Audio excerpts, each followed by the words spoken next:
Bismillahirrahmanirrahim. Assalamualaikum warahmatullahi wabarakatuh. Waalaikumsalam warahmatullahi wabarakatuh.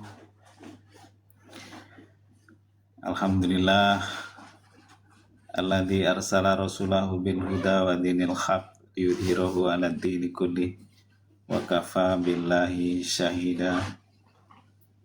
Asyhadu an la ilaha illallah wahdahu la syarikalah wa asyhadu anna Muhammadan abduhu wa rasuluhu la nabiyya ba'dah. Qala Allah ta'ala fi kitabil karim a'udzu billahi minasyaitonir rajim. Huwallazi ba'atsa fil ummiyina rasulan minhum yatslu 'alaihim ayatihi wa yuzakkihim wa yu'allimuhumul kitaba wal hikmah wa in kanu min qablu lafi dhalalim mubin.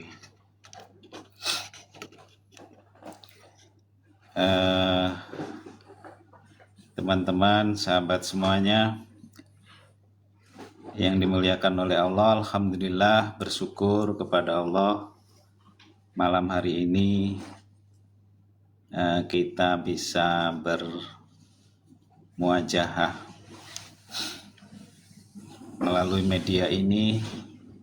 Semoga Allah Subhanahu wa Ta'ala menghadirkan taufik dan hidayahnya kepada kita semuanya. Terima kasih kepada teman host. Semoga jadwal yang diberikan kepada saya nanti bisa bermanfaat, sekaligus menjadi amal saya dan amal panjenengan semuanya. Amal saya karena saya melalui media ini bisa menyampaikan sedikit ya ilmu yang barangkali mudah-mudahan nanti menjadi jalan hidayah bagi saya dan panjenengan semuanya. Amin, amin. Teman-teman dan sahabat sekalian, Allah Subhanahu wa Ta'ala tadi di Muqaddimah saya baca sebuah ayat di dalam surat Al-Jumu'ah yang bunyinya tadi huwallazi ba'atsa fil ummiyina rasulan. Dialah Allah yang mengutus kepada kaum yang buta huruf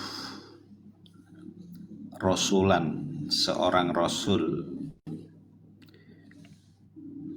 Jadi teman-teman, Allah itu mengutus Muhammad Rasulullah itu kepada kaum yang buta huruf ya. Mereka orang Arab tapi ya bahasa Arabnya bahasa kampung ya. Bahasa kampung. Kayak kita orang Indonesia masih belajar bahasa Indonesia. Ya. Karena kalau kita berbahasa kampung itu kan misalkan menyuruh makan begitu ya. Makan gitu. Mungkin ada yang nanti diulang lagi, ayo makan, silahkan makan. Nah, itu kalau dalam bahasa Indonesia yang baku, yang benar ya masih salah itu, masih salah. Itu bahasa kampung. Rasulullah juga begitu ketika diutus oleh Allah. Terus dia mendapatkan wahyu secara beransur-ansur. Orang Arab itu kaget ya. Kaget, bingung. Bahkan kalau mendengarkan ayat Al-Quran itu bahasanya itu luar biasa. sampai ahli-ahli syair yang ahli bahasa itu ya termehek-mehek begitu ya, nggak nggak memperkirakan ya ada bahasa yang disampaikan oleh Muhammad yang nilainya itu tinggi sekali ya, secara susunan, secara tata bahasa, yaitu luar biasa. Dan itu bisa dirasakan oleh orang Arab. Ya kalau mau merasakan itu ya tentu belajar sebagiannya bahasa Arab. Ya tentu nahwunya, tentu sorofnya, perubahan kata dan seterusnya. Nah itu Al-Quran turun di tengah-tengah orang Arab. Nah bahasan kita malam hari ini itu mental orang beriman ya, mental orang. Nah awalnya kita harus tahu orang beriman itu seperti apa. Ya, banyak sih di dalam Al-Qur'an. Ya, alladzina amanu wahajaru wajahadu, orang beriman itu yang dulu itu yang berhijrah bersama Rasulullah, wajahadu, dan dia bersungguh-sungguh berjihad bi amwalikum wa anfusikum, ya, dengan hartanya, dengan jiwanya, fi sabilillah. Ya, walladzina awaw wa nasaru, dan orang-orang yang memberikan pertolongan, orang-orang Ansor. Terus apa? Ulaika ba'duhum awliya'u ba'. Mereka itu orang-orang yang saling sinergi ya, orang-orang yang saling kerjasama, bau-membau, beramal jama'i, amal bersama. Ya kayak panjenengan ini, ya beramal bersama, membantu saudara-saudaranya, membuat grup, membuat yayasan, membuat apa, dalam rangka untuk apa? Menolong saudaranya, berperilaku seperti orang Ansor. Nah ini amalannya orang beriman ya, tandanya orang beriman itu seperti itu. Nah kalau mau bersinergi dengan temannya, dengan saudaranya, itu sebagiannya kita ini sudah punya iman, cuma kadarnya masing-masing ini tidak sama. Terus ada lagi di zaman Rasulullah itu berhijrah ya, berhijrah dari Mekah ke Madinah. Ini amalan yang luar biasa, cuma amalan hijrah ini tidak menjadi sunnah bagi kita karena ada hadis yang bunyinya la hijrata ba'dal fath. Jadi tidak ada hijrah setelah Fathu Mekah ya. Penaklukan Mekah, setelah penaklukan Mekah itu sudah tidak ada hijrah. Kalau sebelum penaklukan Mekah itu hijrah ini menjadi syaratnya para sahabat dikatakan beriman. Sehingga pada waktu itu Assalamualaikum. salam. Ya. Bisa dilanjut? Lanjut Ustaz. Lanjut. Ya. Jadi orang beriman tadi itu salah satunya yang disebutkan di akhir surat Al-Anfal tadi yang saya baca, walladzina amanu wa hajaru wa jahadu bi amwalihim wa anfusihim.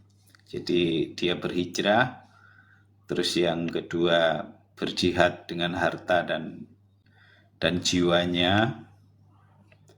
Itu tandanya orang beriman. Terus memberi pertolongan kepada saudaranya, menolong orang-orang yang hijrah tadi. Hijrahnya itu amalannya meninggalkan kampungnya. Bahkan kalau istrinya itu belum ikut Rasulullah waktu itu tidak boleh dibawa. Coba bayangkan, termasuk anaknya. Jadi orang beriman saja, bahkan Rasulullah itu anaknya itu diceraikan karena suaminya itu ada yang tidak beriman. Sampai seperti itu. Tapi amalan itu berlaku sampai Fathu Mekah. Terus di ayat lain ada disebutkan ya, orang beriman itu alladzina yunfikuna fis-sarra'i wad-dharra. Jadi dia itu berinfak,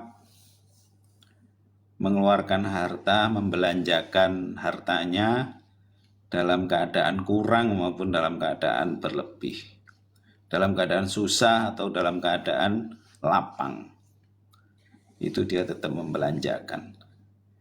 Nah itu ada nilainya, ada kadarnya. Jadi orang beriman itu bobotnya itu ada. Prinsipnya faman ya'mal misqala dzarratin khairan yarah wa may ya'mal misqala dzarratin sarran yarah.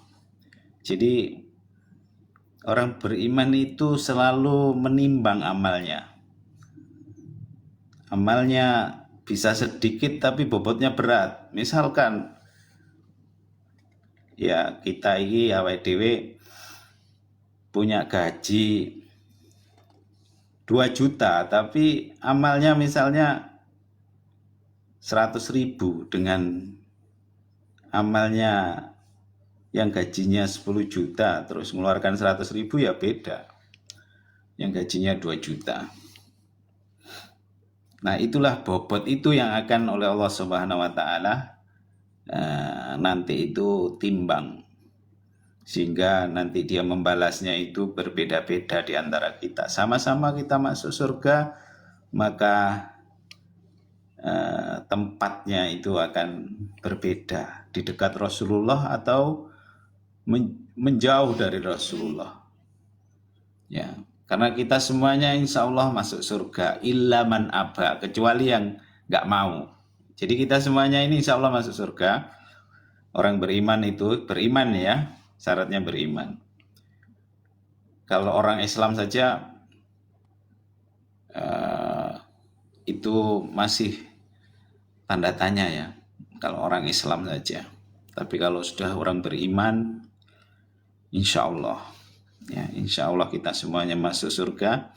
Tinggal nanti surganya di mana kaplingnya, itu berdasarkan kepada amal kita masing-masing. Jadi logis ya, logisnya itu sesuai dengan jerih payah kita, Allah juga tidak akan salah di dalam membalasnya, menempatkan kita di surga. Kalau kita bersusah payah, bersungguh-sungguh, bermujahadah, terus ditempatkan di tempat yang semestinya kita mendapatkan tempat, ya itu kan logis ya.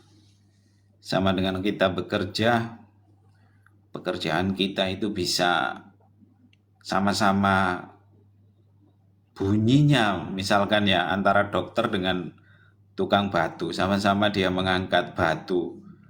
Tukang batu mengangkat batu satu trek mungkin ongkosnya 1 juta ya, tapi seorang dokter ahli bedah penyakit dalam mengangkat batu di Batu Ginjal misalkan, itu harganya berbeda dengan sama-sama tukang batu yang mengangkat batu. Bobotnya tidak terlalu berat, ongkosnya tapi mahal.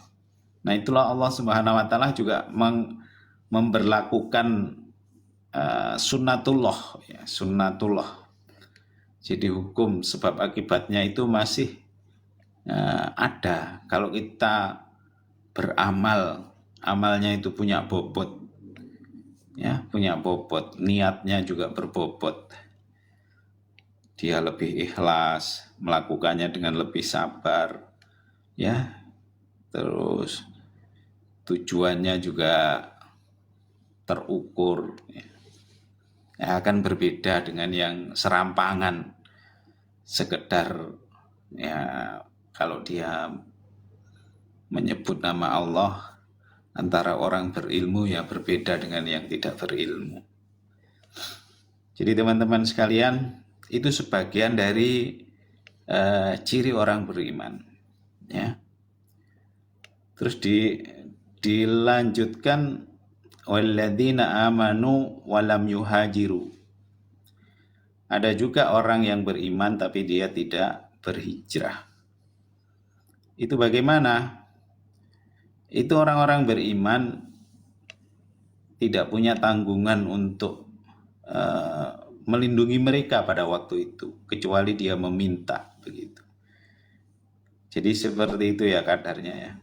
Jadi ada orang-orang yang dulu tidak ikut berhijrah, atau dia sudah beriman kepada Rasulullah, tapi dia tidak sampai berhijrah karena masih berada di Mekah.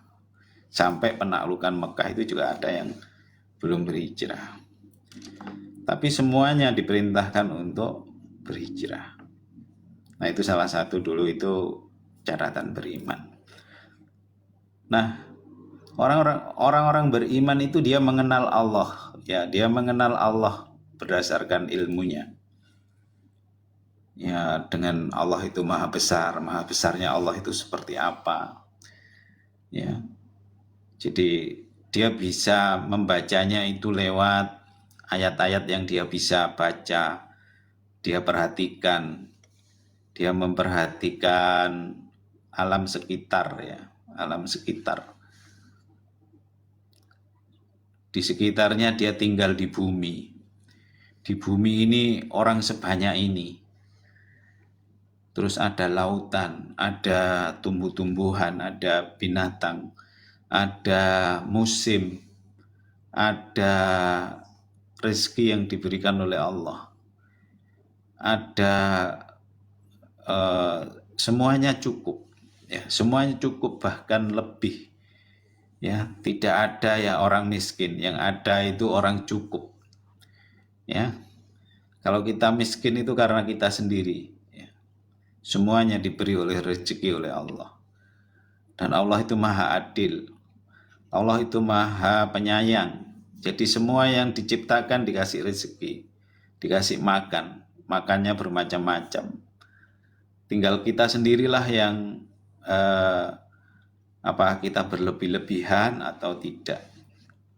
Jadi Allah itu menjamin rezekinya. Rezekinya binatang, rezekinya orang yang beriman dan orang yang tidak beriman, semuanya dikasih sama Allah Subhanahu wa taala. Bahkan orang-orang kafir itu malah mereka itu disebutkan di dalam Al-Qur'an itu walladzina kafaru ba'duhum awliya'u ba'd. Orang kafir itu mereka itu saling menopang, saling bersinergi, saling tolong menolong, ya. Itu sudah jadi ininya. Jadi kalau misalkan Amerika bantu Israel, terus misalkan itu yang kelas dunia ya, yang kelas dunia. Yang kelas rendah-rendah biasanya orang-orang yang tidak beriman, itu mereka gampang kompak begitu ya, gampang kompak. Bahkan disebutkan di dalam Al-Qur'an itu innalladzina kafaru yunfikuna amwalahum liyasuddu an sabilillah. Sungguhnya orang-orang kafir itu menginfakkan hartanya dalam rangka untuk apa? Liyasuddu an sabilillah, untuk menghalangi jalannya Allah. Nah, itu capnya ya, stempelnya orang kafir itu seperti itu. Yang pertama mereka sinergi, mereka saling bantu, ba'duhum awliya'u ba'd. Jadi kalau mereka sinergi, apa yang bisa kita lakukan? Ya kita berusaha untuk sama-sama mengimbangi, ya, mengimbangi karakter mereka yang sudah sinergi, saling membantu, ya. Mereka kalau butuh undang-undang di tingkat negara, ya mereka bisa pesan sama temannya dibuatkan undang-undangnya supaya mereka bisa bersinergi, ya. Kalau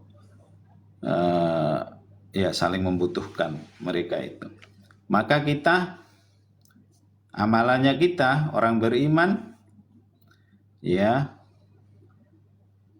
takun fitnatun fil ardi wa fasadun kalib.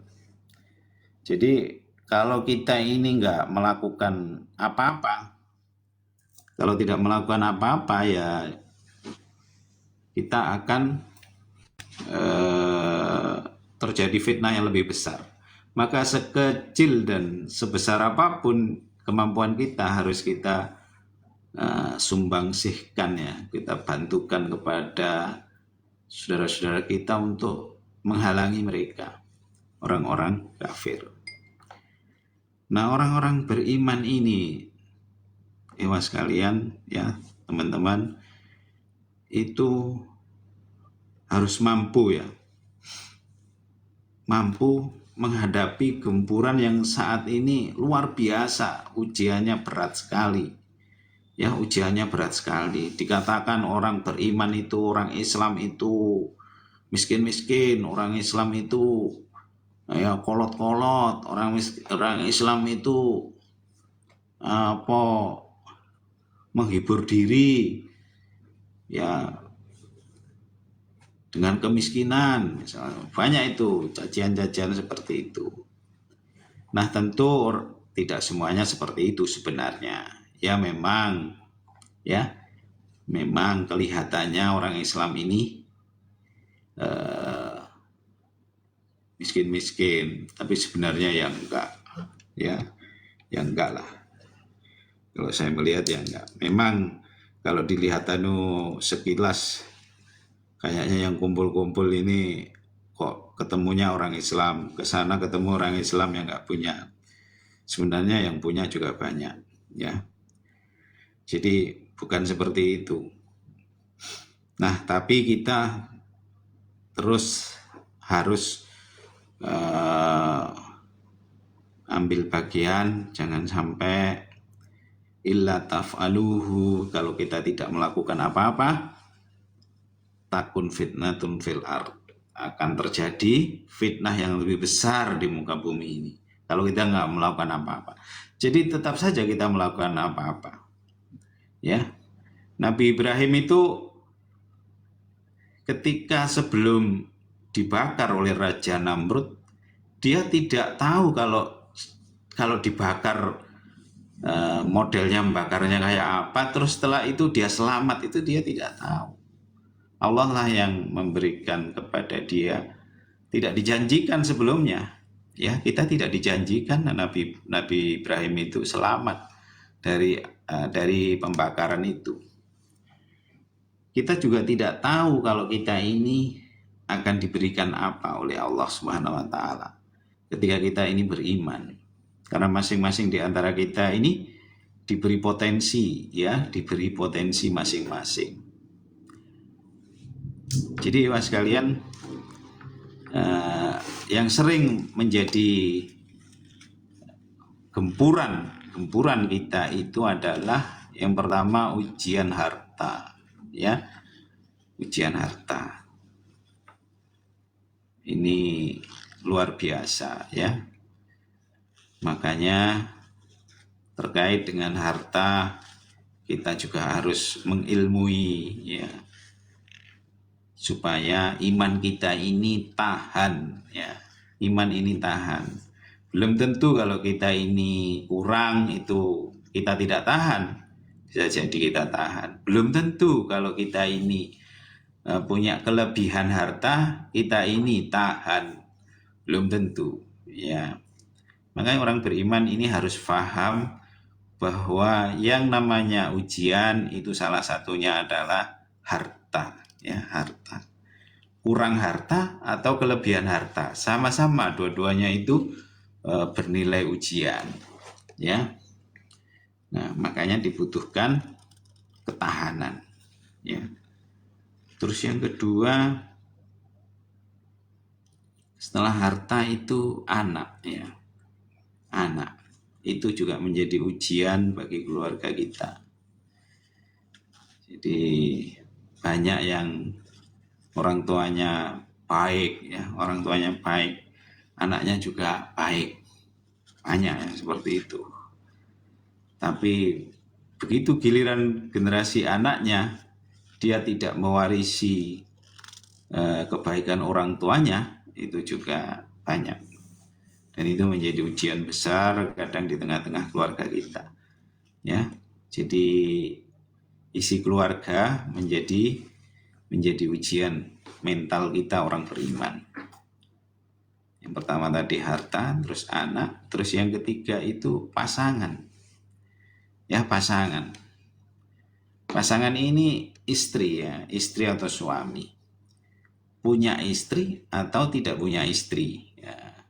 Itu sama-sama menjadi ujian terhadap mental iman kita. Sanggup enggak? Kalau belum dapat bagaimana? Kalau sudah dapat bagaimana?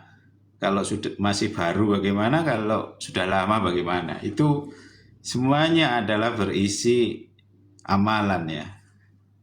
Berisi amalan terhadap ujian orang-orang beriman. Orang-orang beriman itu amanu wa amilus solihat, beriman dan beramal soleh. Mungkin sampai sini ada yang ada yang perlu ada catatan, ada garis bawah, ada koma, ada catatan, ada pertanyaan. Silahkan ya, silahkan. Gimana ini? Sudah sambung semuanya apa gimana?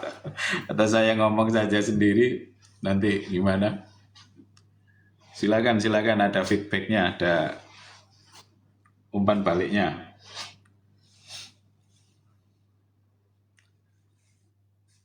Masih ada dah temannya.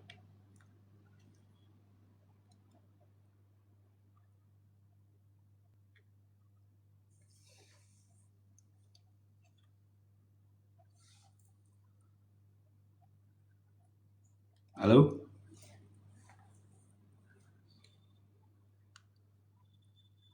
Gimana Pak Moderator?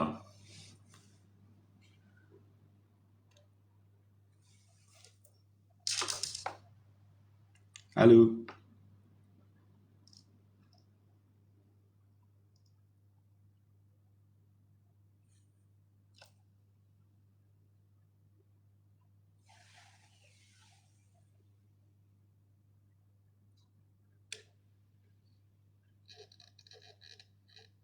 Halo? GG, ya.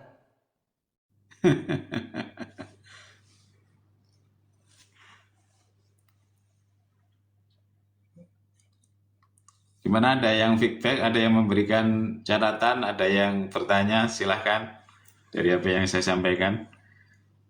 Kalau apa sudah cukup, nanti bisa dilanjut. Oke, mungkin dilanjut aja dulu Ustadz. Nanti setelah selesai sesi pembahas kajian, mungkin ada dari teman-teman ada yang bertanya seperti itu. Baik. Sampai jam berapa ini? Biasanya sampai jam 10 Ustadz. Sampai jam 10. Lama Ya, ini. maksudnya jam 10 itu udah sekalian sama teman-teman yang bertanya seperti itu. Baik. Jadi sekarang begini ya, saya lanjut. Baik, saya lanjut. Kalau dulu di zaman para sahabat ya, kita mengenal ada Abu Bakar. Sosok Abu Bakar ini sangat dekat dengan Rasulullah SAW. Saking dekatnya ya sampai akhirnya anaknya yang perempuan itu dinikahkan dengan Rasulullah SAW setelah Rasulullah SAW itu duda ya, sepeninggal Khadijah ya, dinikahkanlah Rasulullah dengan Aisyah, Masya Allah. Itu saking dekatnya ya, dekatnya Abu Bakar dengan Rasulullah. Dan kedekatan Rasulullah dengan Abu Bakar itu karena sosok Abu Bakar ini luar biasa, ya luar biasa. Ketika Rasulullah SAW mau perang Tabuk, ya perang Tabuk. Perang Tabuk itu sampean kalau nanti umroh ya, kalau umroh atau kalau yang sudah pernah umroh, terus ziarah di Madinah, nanti kalau mau ke Jabal Uhud, ya mau ke Jabal Uhud itu ada simpang jalan, terus di situ ada tulisan arah Tabuk, ya arah kota Tabuk. Saya membaca itu ada tulisannya 500 kilometer ya. Jadi kota Tabuk itu 500 kilometer jaraknya dari Madinah. Dan dulu itu Rasulullah SAW itu pernah mengerahkan pasukan untuk menghalau musuh, dan dihalonya itu di kota Tabuk supaya jangan masuk ke Madinah. Nah, menghalaunya itu 500 kilo dari Madinah. Coba antum ya teman-teman ini bayangkan ya, Rasulullah itu mengajak para sahabat yang jumlahnya ribuan untuk bergerak menuju Tabuk, ya kota Tabuk. Saya ketika membaca itu langsung meneteskan air mata saya, ya tidak terasa. Ya Allah, Rasulullah itu dulu itu perang Tabuk itu tak pikir ya cedek-cedek gitu aja ya perangnya, ternyata jauh sekali. Dan itu jumlah pasukan yang dibawa itu jumlahnya ribuan.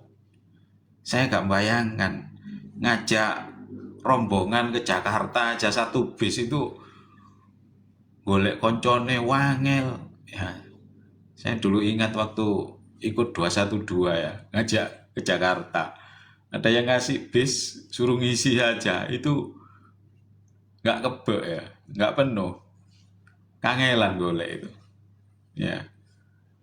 Ya memang bobotnya beda ya dengan perang Tabuk, tapi zaman Rasulullah SAW itu perang Tabuk itu Masya Allah, para sahabat itu berangkat ke sana. Coba bayangkan 500 kilo, medannya kayak gitu ya, Madinah itu ya kering, padang pasir.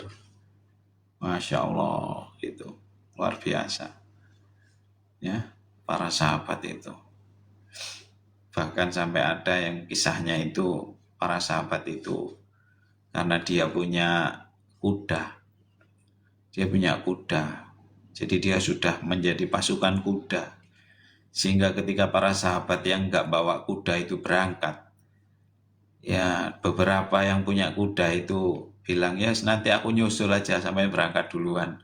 Memang secara logika itu yang bawa kuda itu bisa nyalip ya, bisa lebih cepat daripada yang mungkin bawa onta atau jalan kaki.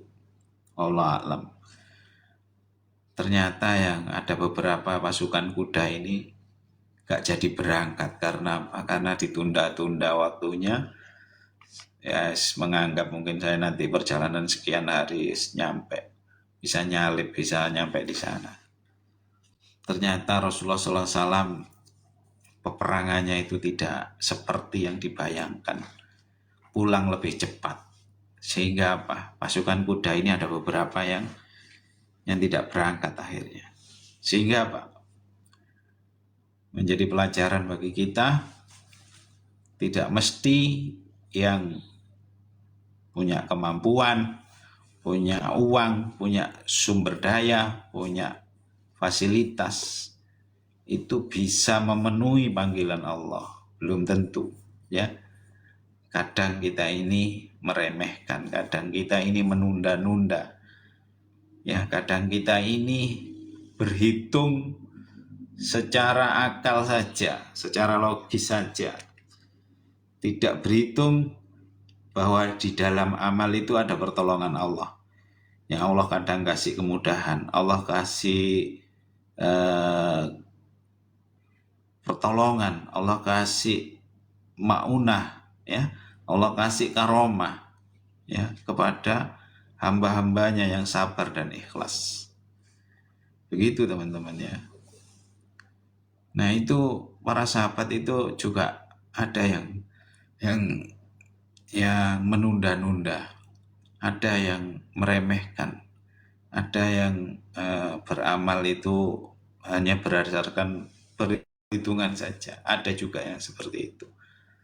Ya, meskipun dia sudah menjadi pasukan pilihan lah di sisi Rasulullah SAW karena dia pasukan berkuda. Teman-teman, Rasulullah SAW ketika berada di tengah-tengah para sahabat, Rasulullah SAW itu sering ya kepada mereka itu yatslu alaihim ayatihi ya. Jadi Rasulullah SAW itu membacakan kepada mereka ayat-ayat Allah ya. Dibacakan ayat-ayat Allah. Ya, seperti tadi saya menyebutkan beberapa ayat. Itu cara Rasulullah memang seperti itu. Kepada para sahabat itu masih dibacakan ayat-ayat Allah ya. Meskipun mereka orang Arab, belum tentu orang Arab itu memahami Al-Qur'an ya. Makanya perlu dibacakan. Apalagi awake dhewe nih, kita orang Indonesia sing waduh jauh sekali ya, jauh sekali dari mengerti tata bahasanya ya. Kalau misalkan ini dibaca fathah, apa dibaca kasroh, apa dibaca doma, apa dibaca sukun, jajem, itu kita ini masih perlu belajar ya. Orang Arab aja ya, para sahabat itu masih oleh Rasulullah SAW yatslu alaihim ayatihi, dibacakan kepada mereka ayat-ayat Allah. Terus yang kedua apa yang dilakukan Rasulullah?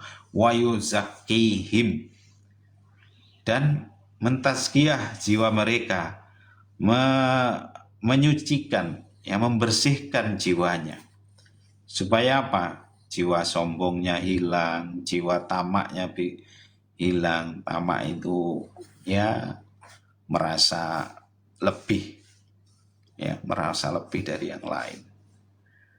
Terus jiwa apalagi ya, jiwa ngundat-ngundat kalau bahasa Jawa ya, jiwa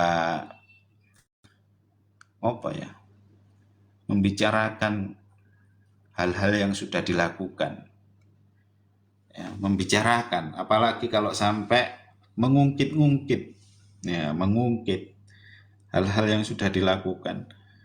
Bisa jadi yang asalnya dia lakukan itu sudah ikhlas, tapi dia ungkit-ungkit lagi, dia sebut-sebut.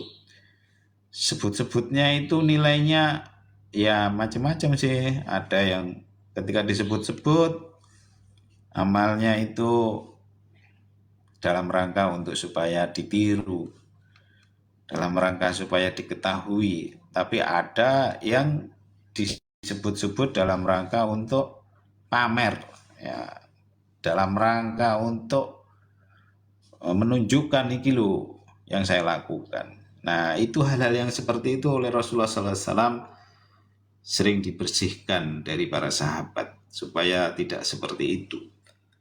Mereka dilatih oleh Rasulullah SAW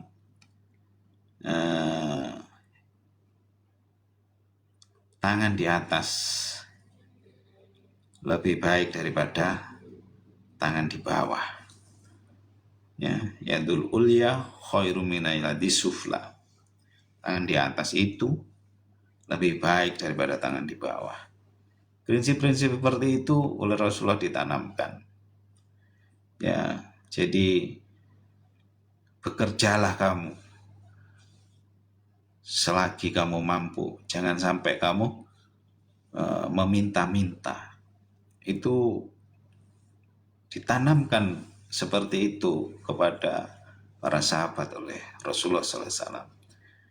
Bahkan sekelas Abu Bakar puncaknya, ya, puncaknya kalau dia memiliki harta, ketika diminta oleh Rasulullah SAW untuk di apa dipakai untuk modal jihad fisabilillah, apa yang dilakukan oleh Abu Bakar? Puncaknya mentalnya Abu Bakar itu, seluruh harta saya berikan ya Rasulullah untuk belanja perang Tabuk. Pada waktu itu kalau nggak salah perang Tabuk ya, atau perang Khandaq ya, saya lupa. Abu Bakar itu menyerahkan seluruh hartanya. Sampai Rasulullah SAW, apa yang kamu tinggal kalau semuanya kamu berikan kepada sabilillah? Kata Rasulullah, jawab Abu Bakar apa? Cukup bagiku, ada Allah dan Rasulnya, saya sudah cukup. Begitulah mental Abu Bakar ya, mental Abu Bakar. Kalau mentalnya Umar, beda lagi. Umar itu ketika Rasulullah SAW meminta untuk menyerahkan biaya peperangan pada waktu itu, dalam hati Umar dia bergumam ya. Ya, artinya itu ngomong, saiki aku iso ngalahno Abu Bakar, sekarang saatnya saya ngalahkan Abu Bakar. Ternyata Abu Bakar memberikan seluruh hartanya. Umar itu ternyata memberikan setengah hartanya. Jadi sih, gak iso aku ngalahno Abu Bakar. Itulah mentalnya orang beriman sekelas Abu Bakar. Nah, awake dhewe ini ya wis gak ono sak pucuke ya. Kita ini belum ada apa-apanya. Gak ono wis nek diomong wis gak nutut. Kalau misalkan kita punya uang terus dikasihkan semuanya itu, waduh wis paling mari ngono ya diomong ngalor ngidul, diumumno. Kita beramal aja kalau nggak dikirimi, dijoli kirim Fatihah aja nggak amal.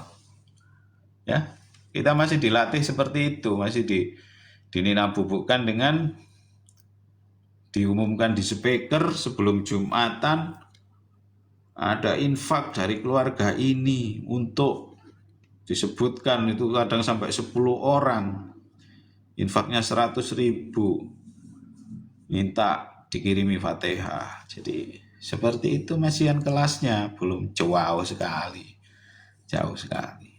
Padahal sebenarnya tanpa disebut pun kalau itu amal, itu berdasarkan niatnya. Dia niatnya apa, dia akan kasih sesuai dengan niatnya.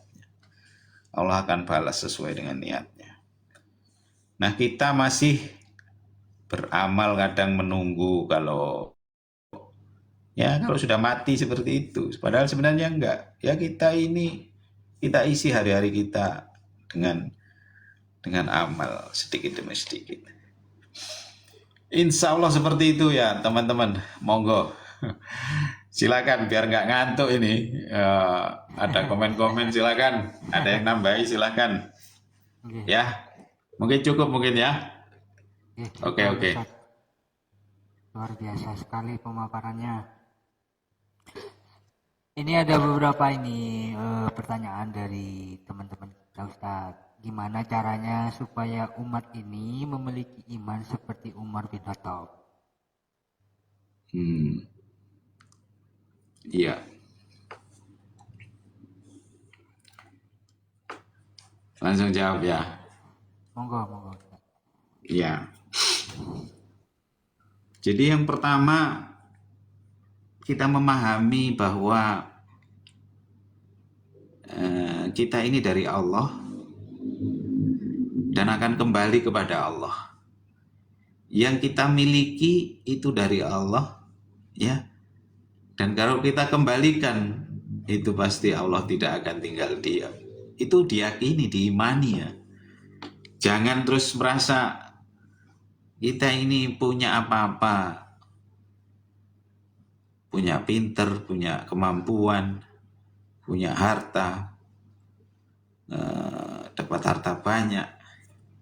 Kita lupa itu dari mana, ya, dari mana, milik siapa, milik siapa. Dan kalau kembalinya kepada siapa.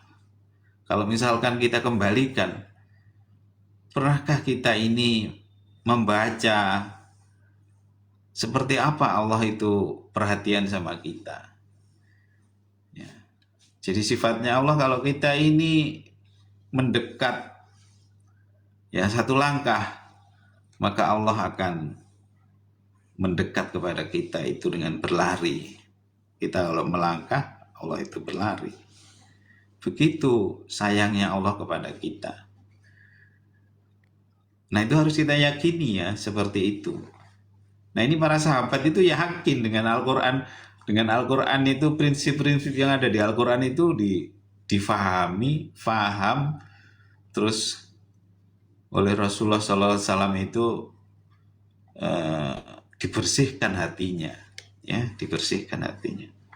Tadi itu ayatnya yang lanjutannya itu kan yatslu alaihim ayatihi wa yuzakkihim. Dibacakan ayat-ayatnya terus dibersihkan jiwanya, wa yu'allimuhumul kitab, dan Rasulullah itu mengajarkan kitab kepada mereka. Jadi prinsip-prinsip petunjuk di dalam Al-Quran yang ada di Al-Quran ini oleh Rasulullah itu dibacakan dan dikasih ilmunya, ya, dialirkan ilmunya. Nah kita ini belum sampai ke situ, membaca ya masih belum banyak, belum bisa, belum utuh, belum semuanya. Ya kita juga tidak ada yang membersihkan. Kadang kita ini masih kalau membaca itu suka pamer, Mas Ian. Pamernya apa? Pamrihnya apa? Ya pamrihnya ya karena sesuatu, karena diundang tetangga, karena dikasih ya apalah begitu ya. Masih di kampung-kampung itu masih seperti itu. Sehingga apa? Membaca Al-Qur'annya itu nggak sampai bersih hatinya. Masih karena apa ya? Berat Mas Ian kita ini. Masih jauh sekali Mas Ian. Apalagi ilmunya belum ada. Masih tahapannya kan ya baca rame-rame. Kalau nggak hari-hari tertentu ya nggak baca. Kalau nggak ada berkatnya ya masih belum baca, belum sadar, dan seterusnya. Kita belum ya. Yang berikutnya itu habis dikasih ilmu, terus dikasih hikmah. Ya. Hikmahnya itu luar biasa yang dirasakan ketika kita ini membaca Al-Quran, mengamalkan. Nah ini kalau sudah sampai kepada kita ini punya nilai hikmah, maka daya dorong iman kita itu akan kuat, ya akan kuat. Bagaimana ketika Umar itu mendengarkan adiknya membaca Al-Quran, ya ketika itu langsung dia ini menyatakan beriman dan mencari Rasulullah untuk menyatakan masuk Islam. Itu baru mendengarkan beberapa ayat Al-Quran. Apalagi kalau sampai utuh Al-Quran ini dibacakan itu ya, gimana imannya Umar ya. Sampai akhirnya ya di zaman Umar lah akhirnya Palestina itu bisa dikuasai kaum muslimin. Sampai seperti itu. Saking dia yakinnya terhadap janji yang diberikan oleh Rasulullah kepada para sahabat, nanti kau akan menguasai Palestina begitu.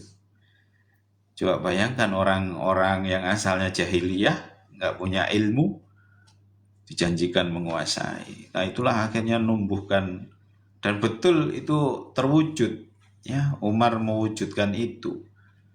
Sehingga apa ya semakin yakin lah, semakin yakin. Makanya kalau kita supaya salah satunya iman itu nyantol, nancap kepada diri kita, coba yang di dalam Al-Quran itu ada ayat, coba diamalkan, ya terus diilmui. Nanti hikmahnya apa? Ketika banyak hikmah yang kita dapat, maka ketika itu kita akan iman ini akan terus nambah. Karena iman itu nambah dengan ketaatan. Yazidu wa yanqus. Yazid bitta'ah wa yanqus bimaksiyah. Jadi dia nambah dengan ketaatan, dia akan kurang dengan kemaksiatan. Jadi kalau kita semakin taat, iman ini nambah, ya imannya itu naik. Kalau kita bermaksiat pasti imannya akan turun. Begitulah kira-kira. Karena iman ini ada kadarnya, naik turun. Kalau Islam enggak, ya kalau Islam kita sudah melakukan kewajiban ya Islam. Tapi kalau iman ini ya kadarnya akan naik turun. Ya, naik turun. Karena kalau sholat ya sama di antara kita ini sholat. Sholatnya 5 waktu. Nah nanti orang beriman dia akan mengambil porsi lebih. Dia akan mengambil sunnahnya, dia akan bangun di tengah malam, dia akan menambah dengan itu. Terus dia akan membaca Al-Quran, ya, kira-kira begitu. Insya Allah seperti itu, konco-konco teman-teman, silakan. Cukup ya? Oke, cukup. Ini ada lagi nih Ustadz, langkah sebagai muslim terbaik niku pripun Ustadz? Ini langkahnya ini, langkah apa ini? Langkah menuju mana ini? Langkahnya menuju mana? Menuju muslim yang terbaik. Ya, mulailah dari ibtak binafsik. Mulailah dari dirimu. Ya, mulailah dari dirimu. Jadi kalau masih sendirian ya mulailah dari diri sendiri. Terus berikutnya bergeraklah menuju ke kerabat. Ya, bergeraklah ke kerabat. Baru bergerak kepada lingkungan. Insya Allah seperti itu mulainya. Mulailah dari diri sendiri, lakukan ittaqullah mastata'tum. Bertakwalah kepada Allah itu dengan kemampuanmu. Kemampuanmu ada di mana? Yang menurut antum itu, menurut sampean semuanya itu, saya iki mampune apa ya aku iki yo? Aku iki mampune bagian apa ya? Bagian akeh duite, apa bagian akeh ilmune, apa bagian dua-duanya gitu. Ya. Karena tadi itu jihad itu bi amwalikum wa anfusikum. Ya, kalau jihad dengan hartanya berarti dia memang oleh Allah Subhanahu wa taala dikasih kelebihan golek duitnya, nyari hartanya itu gampang. Gampang dan banyak. Ada yang gampang sedikit. Nah, ini enggak gampang dan banyak. Ya. Jadi kalau tadi yang saya contohkan Abu Bakar, Umar, Utsman itu mereka itu para pedagang-pedagang antar negara ya, bukan yang pedagang-pedagang kecil, istilahnya pedagang UMKM bukan ya. Itu mereka ini pedagang antar negara. Jadi mereka kalau berdagang itu ke Sam. Sam itu sekarang ya wilayah-wilayah dekat-dekat Palestina sana, ya, yang jaraknya ribuan kilometer itu dari Madinah. Atau kalau dari Madinah lebih dekat ya, dari Mekah ya, lebih jauh. Jadi teman-teman segera cari potensi antum itu apa, potensinya, kemampuannya apa. Memulailah dari yang kemampuan, yang Anda mampu di mana. Anda kalau mampu dengan ilmunya, ya bergeraklah dari ilmu yang antum punyai. Ya kalau dia antum punya harta, ya amalnya lewat harta. Kalau dua-duanya punya, ya tuh mantap tambahan. Karena di situ potensi beramal kita. Kalau amal standarnya ya sholat, ya sholat. Kalau sampai nisab ya hartanya ya dizakati sampai ukuran batasan zakat kewajiban ya itu standar ya. Terus kalau punya kemampuan lagi hartanya ya dikumpulkan untuk berhaji. Kalau belum mampu berhaji ya berumroh. Jadi di situ. segera kalau belum berhaji berumroh ya hartanya itu ditabung untuk menuju sana sambil sambil berusaha sambil berdoa diwujudkan. Nanti antum akan merasakan hikmahnya kalau sudah mengamalkan itu, mengamalkan zakat. Nanti apa hikmahnya, saya cerita ya sedikit ya. Saya tuh punya tanaman, punya kebun, dan kebun itu selalu saya zakati, selalu saya zakati. Apa hikmahnya ya? Kebun saya itu pernah di suatu saat ya, karena kebun saya ini nggak saya pagari, karena nggak ada kemampuan saya untuk magari, tidak saya pagari, tidak saya tunggui. Pada saat berbuah, tidak saya berbuah ya, belum berbuah pada waktu itu saat perawatan. Itu pegawai saya itu ada yang makan buahnya kebun saya itu tanpa izin saya. Pulang-pulang itu dia sakit perut ya, dia sakit perut. Terus besoknya dia tidak kerja, saya kunjungi ke rumahnya. Saya kunjungi ke rumahnya. Setelah sampai di rumahnya dia itu, Masya Allah, sekeluarga semuanya ya, ibunya, bapaknya, minta maaf sama saya, minta sepuro, jaluk sepuro, gitu. Padahal saya nggak merasa apa-apa, nggak tahu saya cuma apa nyambangi kok katanya dia sakit nggak masuk kerja. Ternyata dia ini punya apa keyakinan dia ini makan buah tanpa izin saya terus dia sakit. Jadi itu akhirnya apa? Banyak orang tahu habis makan buah di tempat saya, tidak izin sakit. Itu yang pertama. Itu akhirnya jadi viral lah kalau sekarang itu viral. Akhirnya apa? Kebun saya itu jadinya aman, tidak ada yang nyuri. Ya, ada di suatu ketika di tengah kebun itu ada sumur. Ya, ada sumur. Nah, ada tetangga, dia mau ngambil air ke tempat situ. Di tengah jalannya itu ketemu ular, ya, ketemu ular. Wah, itu viral lagi. Katanya kebun saya itu ada yang jaga. Ada ularnya yang jaga katanya begitu. Masya Allah. Akhirnya apa? Kebun saya ini jadi aman. Saya mengambil hikmah, Saya punya keyakinan karena kebun saya ini saya kasih zakat, saya bayar zakatnya, ya, saya hitung zakatnya, zakat pertaniannya saya hitung, saya bayarkan ketika panen. Hikmahnya itu apa? Luar biasa ya hikmahnya. Yaitu saya di kebun saya dijaga dengan viralnya. Kalau makan nggak izin itu sakit. Terus kebun saya katanya ada ularnya, ada yang jaga. Beberapa orang itu sering ketemu katanya begitu. Itu viral, ya viral.